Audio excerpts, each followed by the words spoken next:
Why you've never felt at home anywhere, not even in your own life. There is a specific kind of tiredness that has nothing to do with sleep. It is the tiredness of always adjusting. Adjusting your voice in one room, your posture in another, your opinions depending on who is listening. You have done this for so long that you no longer notice you are doing it. You only notice the exhaustion at the end of it. The strange, hollow feeling of having spent an entire day performing a version of yourself that fit the room without ever once being simply, quietly, present. Maybe you have moved cities. Maybe you have moved countries. Maybe you have never left the house you grew up in. It does not matter. The geography was never the problem. You could redecorate every wall, replace every piece of furniture, choose the perfect apartment in the perfect neighborhood, and still lie awake at night with the same quiet, disorienting question underneath everything else. Why does none of this feel like mine? This is not homesickness. Homesickness assumes there is a home somewhere else waiting for you, intact. What you carry is different. It is the sense that home was never established anywhere at all. Not in a house, not in a family, not even some days inside your own body. You have spent years mistaking this for a personal failure, a lack of gratitude, an inability to settle, a restlessness you assumed was a character flaw rather than what it actually is, the long-term consequence of never having had a place early on where you did not have to earn your right to exist exactly as you were.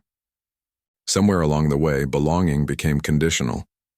You learned, without anyone explaining it to you, that being loved and being welcomed depended on being a certain way. Quieter here, more agreeable there, smaller in this room, more impressive in that one. And a child who learns this does not grow into an adult who feels at home in the world. They grow into someone who has become extraordinarily skilled at reading rooms, and extraordinarily unfamiliar with the feeling of simply being in one. What follows is not a story about geography, and it is not a story about needing to find the right city, the right relationship, or the right career to finally feel settled. It is the psychology of what actually happens to a nervous system that never learned safety was unconditional, and what it takes, slowly, to build an internal home sturdy enough that you no longer need the outside world to grant you permission to exist in it. The feeling that has no address. Try for a moment to locate the feeling. Not describe it. Locate it. Where does it live in your body when someone asks casually, "So where's home for you?" For most people, the question produces a place, a street, a smell, a specific kitchen table. For you, it produces something closer to static. A pause that lasts half a second too long. An answer that comes out sounding rehearsed because in a way, it is. You have had to construct an answer to a question that, internally, you have never actually resolved. This is the first thing worth naming clearly. The absence of a felt sense of home is not the same as the absence of a house. You may have had a stable address your entire life. You may have slept in the same bed for 18 years. And still, underneath the stability of the structure, there may have been no corresponding stability of self. No place where you were allowed to simply exist without calculation, without monitoring how you were being received, without the quiet background labor of making sure you were acceptable. Psychologically, home is not primarily a location. It is a nervous system state, the physiological experience of safety without vigilance, in which your body is not scanning for threat, not tracking anyone's mood, not calculating the cost of being fully yourself. Most people build this state so early they never have to think about it. But if it was never established in childhood, if safety was inconsistent, if love had conditions, if your emotional world had to be managed rather than felt, then home never becomes a background hum. It becomes a foreground project. Something you are always quietly trying to build and never quite finishing.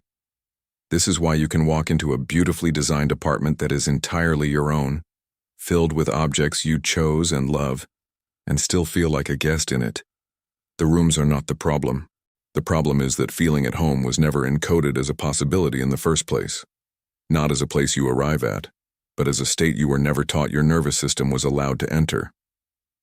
So the feeling has no address, because it was never about an address to begin with. It was about a permission that was withheld before you were old enough to know it was missing. And the ache you carry when you look around a place that should feel like yours is not confusion. It is your body accurately telling you the truth. This still isn't it, not because of anything wrong with the room, but because you were never shown what it was supposed to feel like from the inside. Why home was never really about walls. There is a quiet myth most people absorb without questioning it, that home is something you find, that somewhere out there is a city, a house, a relationship that will finally click into place, and the restlessness will stop, so you keep moving toward it. A new apartment, a new job in a new place. A relationship that feels at first like it might finally settle you. For a while it can even work. The novelty itself feels like relief. But the relief fades, always, on roughly the same schedule. The old static returns, and you are left wondering what was wrong with the place, when the truth is the opposite. Nothing was wrong with the place. The place was never the mechanism. Home, in the psychological sense, is not a container you step into. It is an internal architecture you either had the chance to build or did not, constructed almost entirely in the first years of life, through thousands of small moments of attunement. A caregiver noticing your distress and responding accurately, your emotions being met rather than managed, your presence being wanted rather than tolerated. Each of these moments is a brick. Enough of them, and a child develops an internal sense that the world is fundamentally safe to exist in. That is the structure people are describing when they say they feel at home somewhere. It has almost nothing to do with square footage. If those bricks were missing, if attunement was inconsistent, if your emotional needs were met with irritation or absence more often than warmth, if you had to become easy in order to be kept close, then no external home can compensate for the internal one that never finished being built. You can furnish the outside beautifully. The inside remains, structurally, unfinished. And unfinished structures do not feel sturdy, no matter how good they look from the street. This reframes something important. The compulsion to keep moving, keep upgrading, keep searching for the place that will finally feel right, is not a character flaw. It is a mind trying to solve an internal problem using an external strategy over and over, because no one ever taught it that the strategy was aimed at the wrong target. You were looking for a house.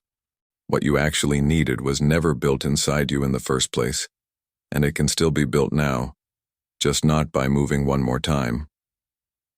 The nervous system that never learned to land. There is a particular kind of person who cannot fully relax, even on vacation. Even in the safest, most conflict-free setting imaginable, some part of them stays slightly braced. They will tell you they are relaxing. Their shoulders will disagree. This is not a personality trait. It is a nervous system trained early and repeatedly to treat stillness as dangerous, because stillness, in the environment where they grew up, was often the moment right before something shifted. The calm before a parent's mood turned, the quiet that preceded an argument. A nervous system raised in unpredictability does not learn to rest. It learns to monitor. It scans a room the instant it enters. Tone of voice, body language, the smallest shift in someone's face.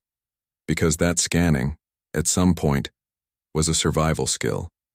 It kept you one step ahead of whatever was coming. And a skill that keeps a child safe does not switch off once the danger is gone. It becomes the baseline, running quietly in the background for the rest of that person's life, in rooms that are actually, factually safe. This is the mechanism behind the specific exhaustion of never feeling at home. Your body is working, constantly, at something no one around you can see. While everyone else is simply existing, you are existing and monitoring, tracking exits, moods, whether you are still acceptable in this space. That dual task does not just feel tiring, it actively prevents the deep physiological release that feeling at home requires. You cannot land in a place while part of you is still, quietly, preparing for takeoff. The tragedy here is not that you are broken. It is that you adapted correctly to an environment that demanded constant vigilance, and now you are applying that same, once necessary vigilance to environments that no longer require it. Your body has not gotten the memo that the danger has passed, and until it does, until your nervous system is given enough repeated evidence of real safety to slowly update its baseline. No house, no relationship, no achievement will feel like home, because home was never a location problem. It was always, first, a regulation problem.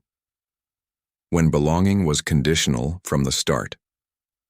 Somewhere in early childhood, most people absorb one of two fundamentally different messages about their own worth. The first is, you belong here simply because you exist. The second is, you belong here as long as you behave in a way that makes belonging worth it to someone else. The first message produces an adult who can walk into most rooms with a quiet, unconscious assumption that they are allowed to be there. The second produces an adult who walks into every room performing a silent audition, checking moment to moment whether their welcome is still valid. If you grew up with love that fluctuated depending on your mood, your achievements, your convenience, or how much space you took up emotionally, you learned belonging as a transaction rather than a given. Maybe affection increased when you were easy and cheerful and cooled when you were upset, needy, or inconvenient. Maybe you were praised for being the strong one, or the easy one, or the one who never causes problems. Praise that on the surface sounds like love, but that actually taught you belonging was conditional on suppressing whatever you were actually feeling. A child cannot consciously understand this dynamic, but their body learns it perfectly. They learn to scan for the version of themselves that keeps the connection intact and to quietly retire every other version. Because this happens so early, it never registers as I am performing to be loved. It simply becomes your personality.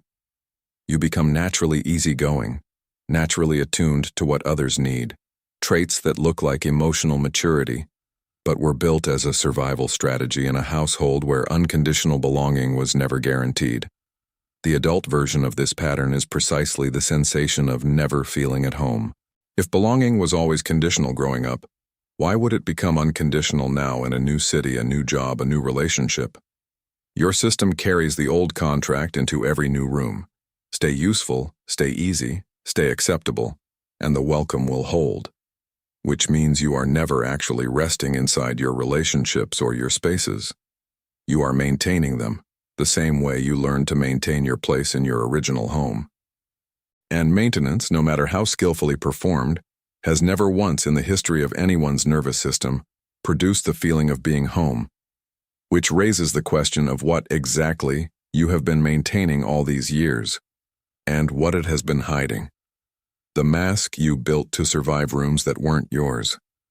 If belonging has to be earned, a person eventually builds a version of themselves engineered for earning it, not consciously, carefully, adaptively, the way any intelligent system responds to its environment. You learn which parts of you are welcomed and which are not, and over time you lead with the welcomed parts and quietly archive the rest. The archived parts do not disappear. They wait. But the version of you that moves through the world day to day is the curated one. Competent, agreeable, low maintenance, careful never to be too much. This mask is not dishonesty. It is architecture built under pressure, and it works. It gets you accepted, praised, maybe even loved in a way, though it is worth asking quietly whether what is being loved is you or the performance you built to be lovable. This is one of the cruelest mechanics of the pattern. The more successful the mask becomes, the more evidence you accumulate that it is necessary, and the further the unmasked version of you drifts from anyone's view, including, eventually, your own. This is where the homelessness deepens into something almost existential. Even in the rooms where you are genuinely welcomed, a good relationship, a warm friendship, a job where people like you, a part of you knows, quietly, that what is being welcomed is the curated version. And no amount of external warmth can produce the feeling of home if you suspect the warmth would not survive contact with the real, unmanaged you. You cannot rest inside approval you do not fully trust, and you cannot trust approval that was never tested against your unfiltered self, because you have made very sure it never had to be. This is not a call to abandon every social skill you have built. It is an invitation to notice the difference between adapting, which everyone does, and disappearing, which happens when the adaptation becomes so total that you lose track of which parts were ever really yours. Home cannot be built on a performance, no matter how convincing. It can only be built in the specific, vulnerable moments where you let the mask slip and discover, sometimes for the first time, whether the room is still there for you underneath it. Why even comfort can feel like a trap. There is a strange counterintuitive experience many people with this history report, and it rarely gets talked about. Sometimes, the moments when life is calm, stable, and genuinely good are the moments they feel most uneasy. A steady relationship, a quiet weekend with nothing wrong, a period of actual peace. Instead of relaxing into it, some part of them starts quietly waiting for it to end. Not because they don't want the peace, because peace, for a nervous system trained in unpredictability, does not register as safety. It registers as the calm before something changes. This happens because your nervous system did not learn to associate stillness with safety. It learned to associate stillness with the moment right before the next disruption. If your early environment was inconsistent, warmth one day, distance or tension the next, with no reliable pattern connecting the two, then your body adapted by treating good periods as temporary and precarious rather than trustworthy. Comfort, instead of feeling restorative, starts to feel like exposure, like you have let your guard down at exactly the wrong moment. This is why some people unconsciously sabotage stability once they get close to it. Not out of self-destruction, but out of a distorted form of self-protection. If peace always preceded pain before, then ending the peace on your own terms feels, paradoxically, safer than waiting for it to be taken from you. Picking a fight in a good relationship, quitting a job that was finally going well, creating a reason to leave a place that finally felt livable. Each of these can look, from the outside, like self-sabotage. From the inside, it is a nervous system trying to regain control over an outcome it has never trusted to be real. Recognizing this pattern is not the same as switching it off immediately. What it allows is a small but crucial shift. The next time comfort starts to feel like a trap, you can name what is actually happening. Not, something is wrong. Just, my body is bracing for a threat that belongs to an old environment, not this one.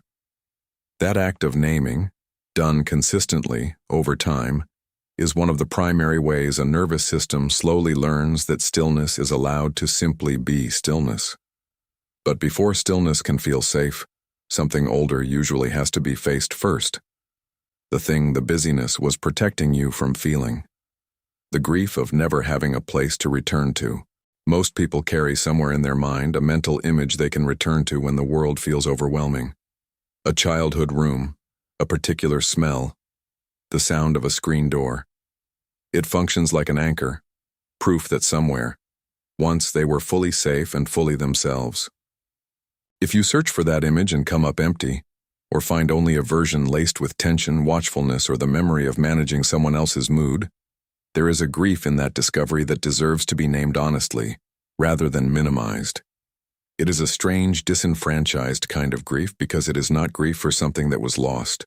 It is grief for something that was never given in the first place, which makes it harder to point to, harder to explain to other people, and harder even to fully feel, because there is no clear event to mourn.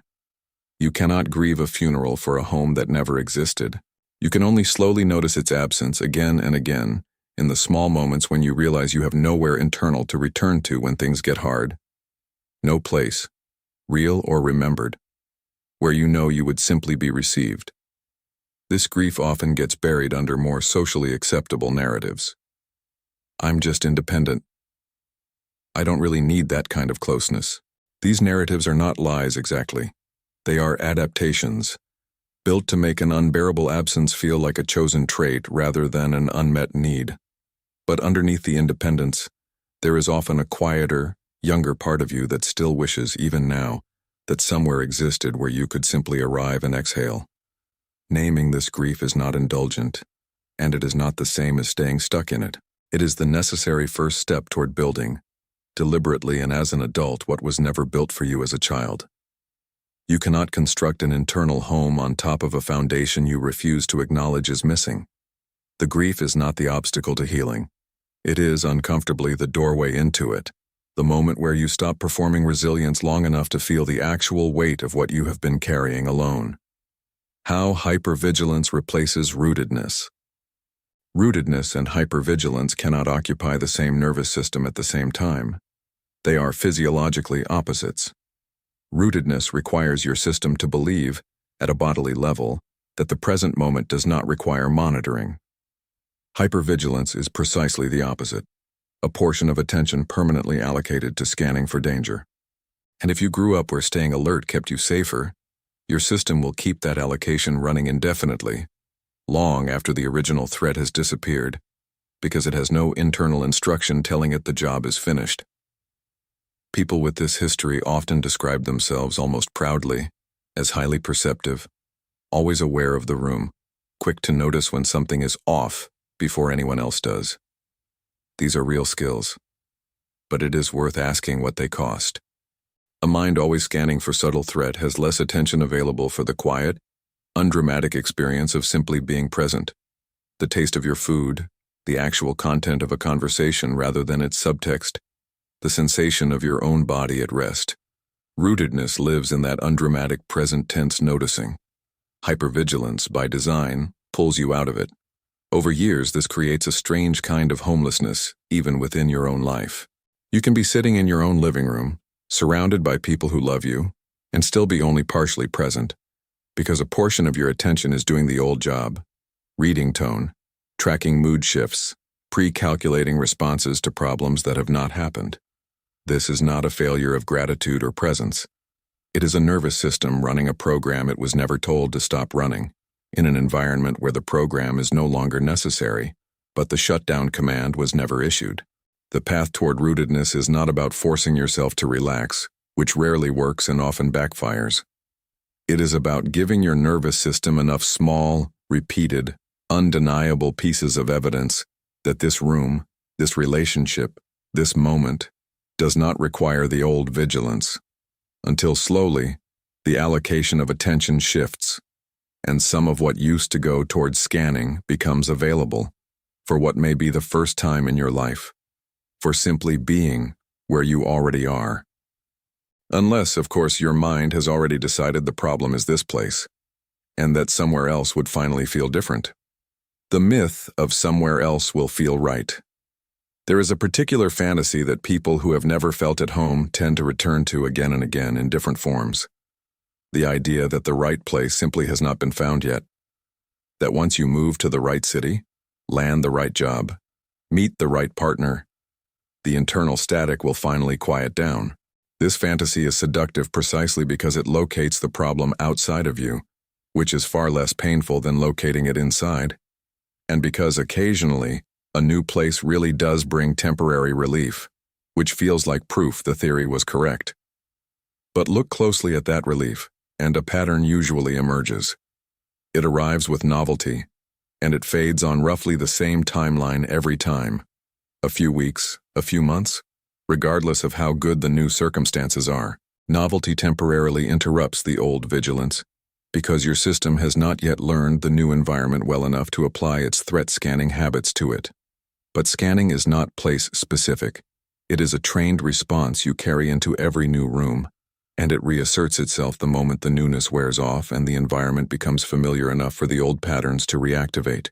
It is why moving, upgrading, restarting can feel so convincing as a solution, and why it so reliably fails to deliver a lasting sense of home.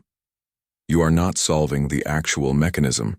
You are refreshing the stage while keeping the same internal actor, running the same internal script, and the script, not the stage, was always the source of the problem. Eventually, in the new city, the new relationship, the new job, the same quiet unease returns, and it can feel devastating in a specific way, because part of you had really believed, this time, that it would be different. None of this means your circumstances never matter, or that you should never seek change. It means the change that actually matters is rarely external. The relief you are looking for was never going to be found in a location, because it was never lost in one. It was never built inside you to begin with, which means it cannot be found anywhere out there. It can only, eventually, be built.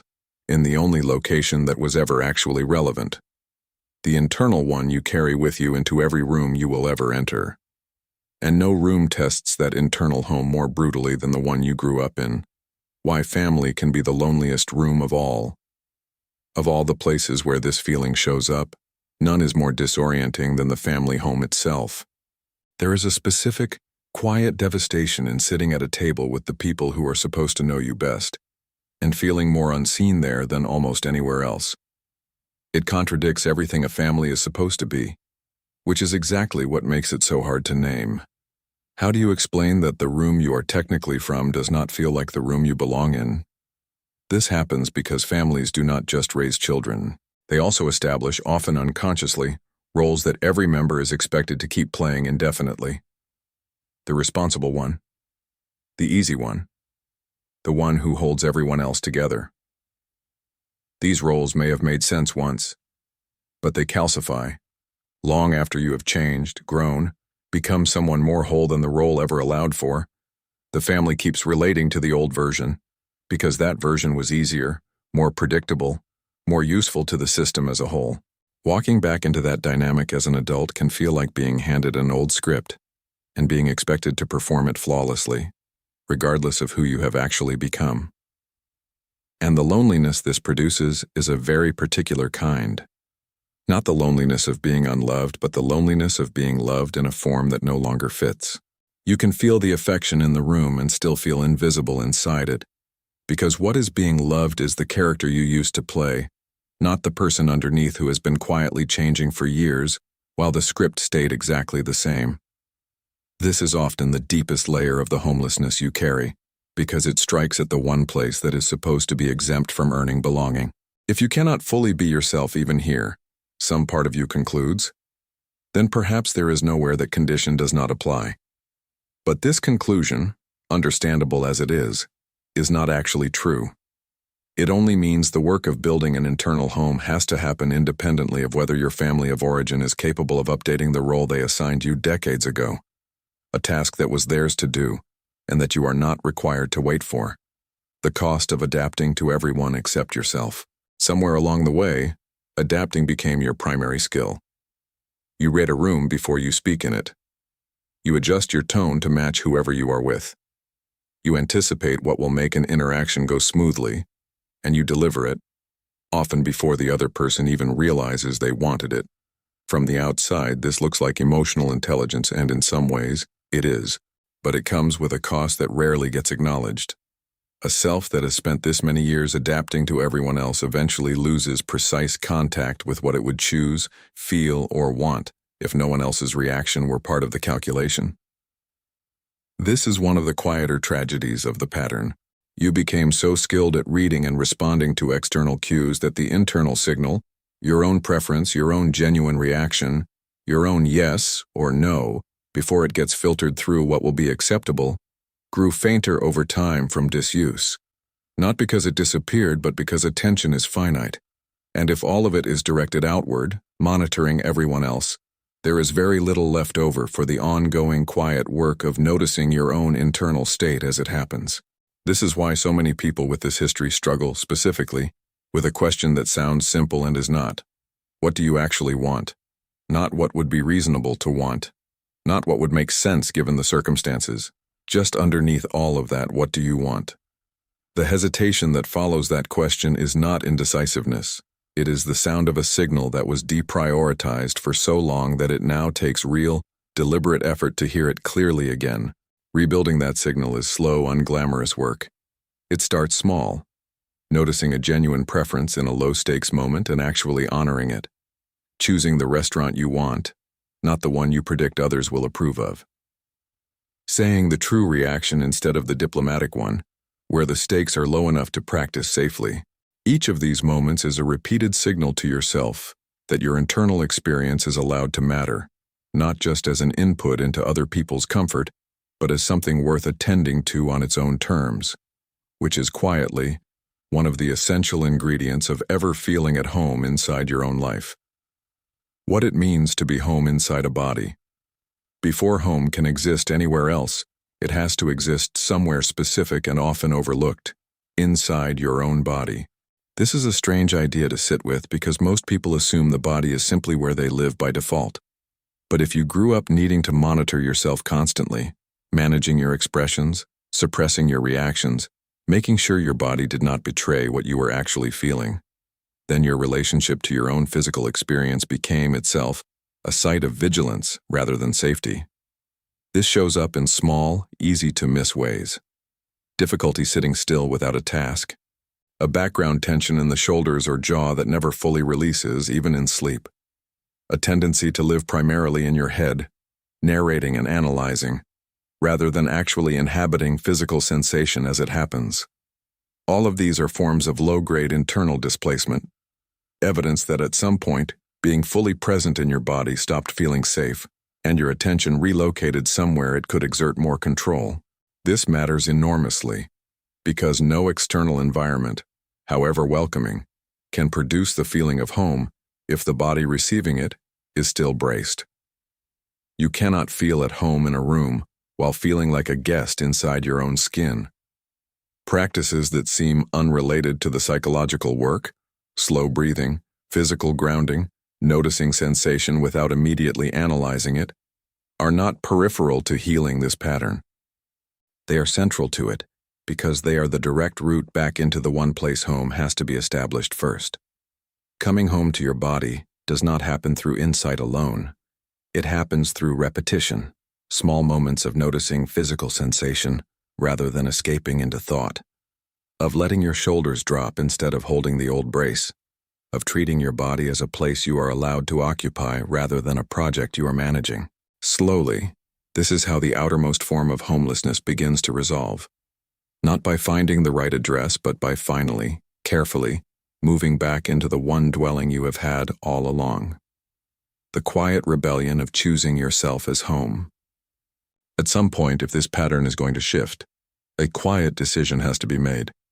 Not a dramatic one, but a repeated, unglamorous choice, made over and over, to stop outsourcing the feeling of home to places, people, and approval that were never going to reliably provide it. This is a genuinely radical act, even though it looks like nothing from the outside. It means deciding that your own presence is allowed to be the ground you stand on, rather than something you keep waiting for external permission to fully occupy. This is harder than it sounds, because everything in your history trained you to look outward for the verdict on whether you are safe, acceptable, and welcome.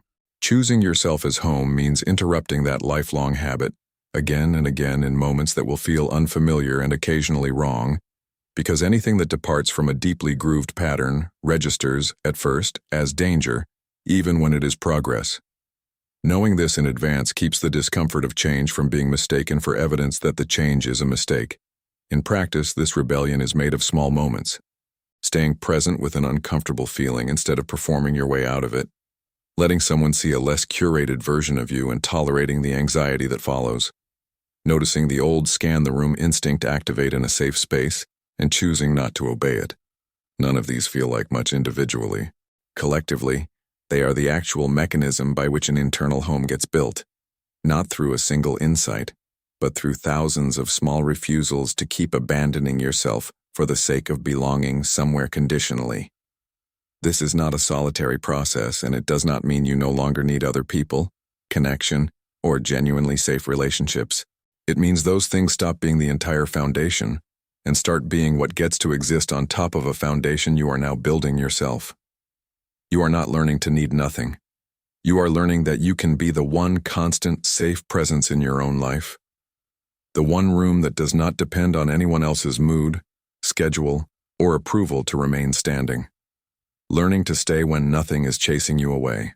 Perhaps the clearest sign that something has shifted is not a dramatic feeling of arrival. It is something quieter and more remarkable. The ability to stay. To sit in an ordinary, uneventful moment. Nothing wrong, nothing to fix, no room to read, no one to monitor. And simply remain there, without the old restlessness pulling you toward the next place, the next distraction, the next reason to leave before you can be left. Staying, for someone with this history, is not passive. It is one of the most active, deliberate acts of healing there is. This does not arrive all at once or as a permanent state you achieve and keep forever. It arrives in fragments, an afternoon where you notice you have been present for an hour without realizing it, a conversation where you did not manage the other person's reaction, and the connection held anyway, a quiet evening alone that felt like company instead of absence. These fragments do not erase decades of a different pattern, but they accumulate into new evidence, and evidence is what your body actually responds to. Not insight alone, but repeated, felt proof that this time staying did not cost you what it used to. It is worth saying clearly, this work does not end with never feeling unsettled again. It ends with something more honest and more sustainable, the capacity to notice the old vigilance when it activates, understand where it came from, and choose, consciously, not to let it run the show. Some days the old pattern will still win. That is not failure. That is what recovery from something this deeply patterned actually looks like. Not a straight line, but a slow, uneven redistribution of where your attention and your trust are allowed to rest. You were never wrong for feeling like you did not belong anywhere. That feeling was an accurate report of a real absence, not a flaw in your character. But the absence was never permanent, and it was never something only a place, a person, or a perfect set of circumstances could fix. It was always, underneath everything, something you were capable of building yourself, and every quiet moment you choose to stay rather than flee is another wall going up in a home that, for the first time, is finally entirely yours.